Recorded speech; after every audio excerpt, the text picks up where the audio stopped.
Coach এবং খেলোয়াড় এবং আমাদের পর্যবেক্ষণে মনে হয়েছে তাকে ঠিক সাবলীল মনে হয়নি এবং তার সেই অস্বস্তিটা থেকে তিনি পুরোপুরি বের হয়ে আসতে পারেননি। সো আই থিঙ্ক তাকে আরেকটু সময় আমাদেরকে আরেকটু অপেক্ষা করতে হবে শরীফুলকে আবার ফেরত ছন্দে দেখতে পাওয়ার আগে।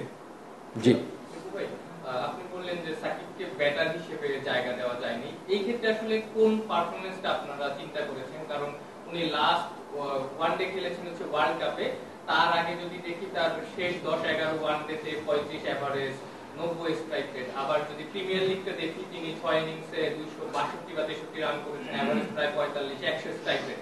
তো কোন জায়গাটা উনি কি টেস্ট টি20তে ঠিকঠাক ব্যাটিংটা করতে পারেননি, এই কারণেই কি তাকে আসলে রাখা হয়নি ব্যাটার হিসেবে? দেখেন, পাবলিকলি এত ওপেনলি সাচ এ লিজেন্ডারি ক্রিকেটের কোন জায়গাটার জন্য তাকে দলে রাখা গেল না, এটা একটা ভালো কথা না এগুলো নিয়ে ডিসকাস করা। তবে এই মুহূর্তে দলে যারা আছেন আমি বলবো যে তারা এগিয়ে আছেন, because they R with us. আমাদের ডোমেস্টিক ক্রিকেটে তারা খেলছেন এবং তারা আস্থাশীল সে কারণেই। আমি রিমোট সময় কাজ করি। গেল বিশ্বকাপে আমরা দেখছিলাম যে আপনারা ভাইস ক্যাপ্টেন রেখেছিলেন তাসকিনকে, এবারে বিশ্বকাপে আপনারা কোনো সহমত আমরা এখানে দেখিনি। এটা কি পরিকল্পনাতেই ছিল না, নাকি শেষ পর্যন্ত পরিকল্পনা আপনার? আর যদি না থাকে তাহলে কেন?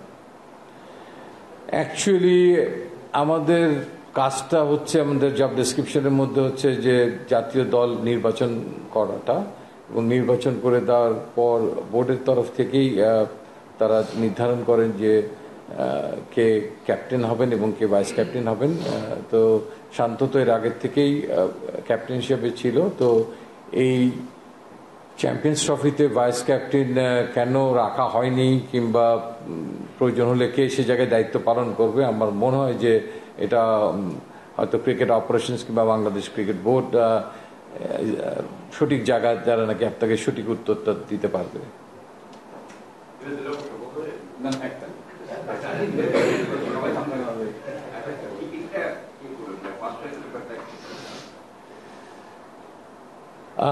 আপনারা খুব মাইনরলি দেখছেন হয়তো খেলাটা, যে খেলা দেখেন আপনি, সেই কারণে আপনি প্রশ্নটা রেজ করেছেন। ওয়ানডেতে আসলে আমাদের আফগানিস্তানের সঙ্গে মুশফিক আহত হয়, তার ফ্র্যাকচারের কারণে তিনি অনেকদিন বাইরে ছিলেন, আবার কিছুটা ব্যথা পেয়েছেন বিপিএলে, এবং লাস্ট যে ফিজিও রিপোর্টটা আমাদের হাতে এসছে সেটার অতি সত্বর চিটাগংয়ে তাকে আবার গ্লাভসে দেখা যাবে, এবং দলের সোফার যা পরিকল্পনা এখন পর্যন্ত আমি যতটুকু জানি সেখানে তিনি কিপিং করবেন, তিনি সেই চয়েসে তিনি সবচেয়ে এগিয়ে আছেন।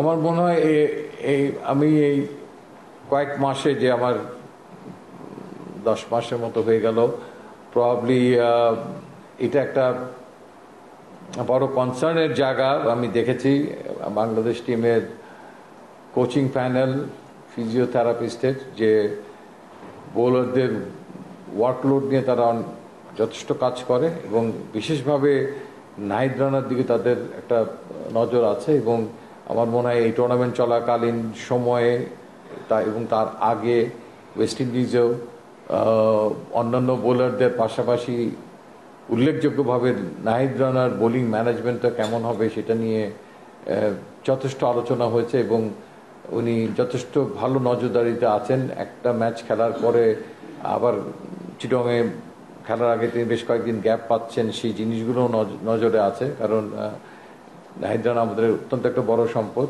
আমরা কোনোভাবেই চাই না যে তিনি ওভারলোডেড হন, এবং এই ব্যাপারে ফ্র্যাঞ্চাইজির সঙ্গে নিয়মিত যোগাযোগ রক্ষা করছে আমাদের মেডিকেল ইউনিট।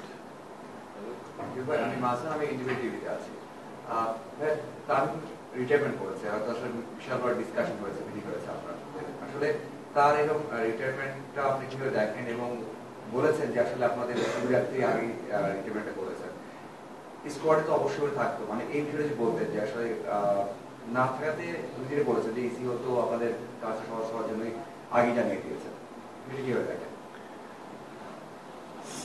তামিম ইকবালের মতো একজন খেলোয়াড় যদি তাকে আমরা দলে পেতাম এই বড় টুর্নামেন্টে, তাহলে দল অনেক উপকৃত হতো, কোনো সন্দেহই নেই।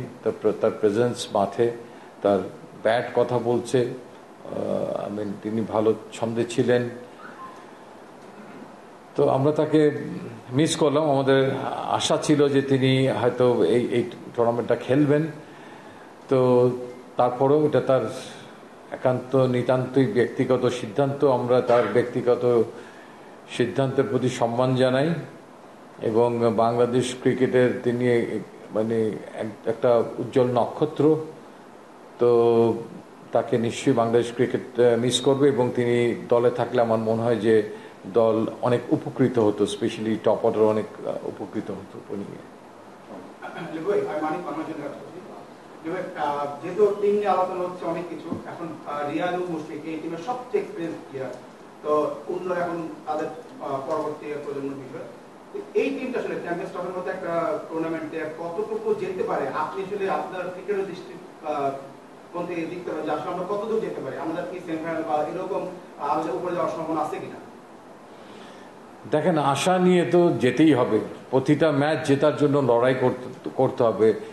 তো সেই আশাটা তো নিশ্চয়ই থাকবে, তবে সেই আশাটার প্রতিফলন তো মাঠে ব্যাটে বলে আমাদেরকে ঘটাতে হবে।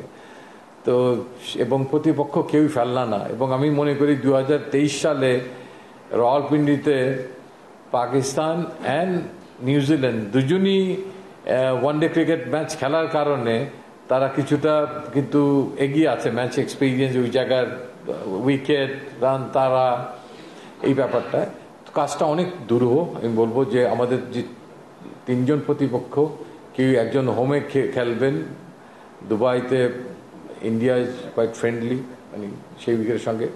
তো এটা অত্যন্ত প্রশংসনীয় একটা অ্যাচিভমেন্ট হবে যদি আমরা রিয়েলি উত্তীর্ণ হয়ে পরবর্তী পর্যায়ে যেতে পারি এই প্রাথমিক পর্যায় থেকে। But is huge challenging, but ওই চ্যালেঞ্জ নেওয়ার মতো একটা পর্যায়ে বাংলাদেশ ওয়ানডে দলটা আছে, সেটা বলেও আমি বিশ্বাস রাখি।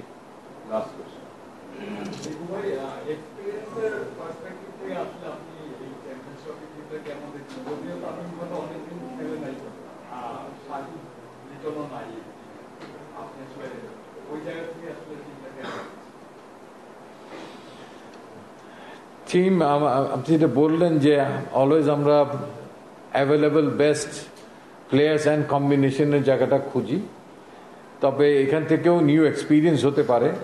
যে জায়গাটা আমাকে ভাবাচ্ছে, আমি যেটা বলার চেষ্টা করেছি যে আমাদের স্ট্রেংথের যে জায়গাটা ছিল সেই জায়গাটা বোলিং লাস্ট ম্যাচগুলোতে আমরা ডিফেন্ড করতে পারিনি ওয়েস্ট ইন্ডিজ সিরিজে, সেটা আমাদের জন্য একটা শাপে বর হতে পারে যে আমরা ওই জায়গাতে পারিনি বিধায় আমরা অতিরিক্ত আত্মবিশ্বাসী থাকবো না। আমরা আমাদের ভুলগুলো কোথায় করেছি, ফ্ল্যাট উইকেটে বল করতে গিয়ে আমাদের লেন্থ লাইন এবং ব্যাটসম্যান টু ব্যাটসম্যানকে জাজমেন্ট করার ক্ষেত্রে সেটাকে শুধরানোর এবং ঠিক করার একটা কিছুটা হলেও সুযোগ পাবো 7 দিন কাজ করার এই বাংলাদেশে প্র্যাকটিস সেশনে। আর অভিজ্ঞতার জায়গার থেকে হ্যাঁ, অভিজ্ঞতার মূল্য ডেফিনেটলি অনেক, but at the same time আমার মনে হয় যে টুকটাক ইন্টারন্যাশনাল ক্রিকেট কিংবা এ টিম এইচপি এরকমভাবে সফর করে আমাদের এই খেলোয়াড়রাও যথেষ্ট আত্মবিশ্বাসী, এবং যখন বয়স কম থাকে তখন একটা অ্যাডভান্টেজ থাকে, দেখবেন যে দে আর মোর অ্যাগ্রেসিভ, চ্যালেঞ্জ এগুলো নেওয়ার জন্য অনেকটা তারা রেডি, অ্যাকসেপ্ট করতে বেশি উদ্গ্রীব থাকে, শব্দটা যেটা বললাম। এবং সেটা তাতে যে হিতে বিপরীত হয় না তাও না, হিতে বিপরীত হয়ে যায়। তো সেই জায়গায় কিছুটা এক্সাইটমেন্ট আমার কাজ করবে দলের মধ্যে। দেখতে দেখতে আপনি সৌম্য সরকার দেখেন, অনেক সিনিয়র মোস্ট প্লেয়ার আছে। মাঝে মাঝে আমাদের দলটাতে এমন একটা জায়গা আছে যে সৌম্যর সঙ্গে হয়তো একজন নতুন খেলোয়াড় খেলছেন, আবার তার কিছুক্ষণ পরে হয়তো তহিদ হৃদয় বেশ কিছু ম্যাচ খেলে ফেলেছে, তার সঙ্গে একজন গিয়ে কেউ না কেউ নতুন হয়তো থাকলে খেলবে। পিছের দিকে তো মাহমুদুল্লাহ, মুশফিক এরা আছেই, বরঞ্চ এখানে একটা হিউজ কম্পিটিশন আমি দেখি। আপনি যদি টিমটার দিকে তাকান, 7-এ কাকে রাখবেন, কাকে বাদ দিবেন, এটা নিয়েও I believe captain and coach একটা সমস্যায় পড়তে যাচ্ছে। বিকজ মাহমুদুল্লাহ অ্যান্ড জাকের আলী অনেক এই সদ্য শেষ হওয়া ওডিআইতে অনেক ভালো ফর্মে আছে। তো এই একাদশ সাজাতে গেলে আমার মনে হয় যে সেখানেও একটা সমস্যা যদি কখনো দেখা যায়, তার মানে ইটস এ পজিটিভ সাইড, যে মানে ভালো কোন ব্যাটসম্যান কিভাবে সাজাবেন সেই জিনিসটা নিয়ে তাদেরকে অনেক ভাবতে হচ্ছে।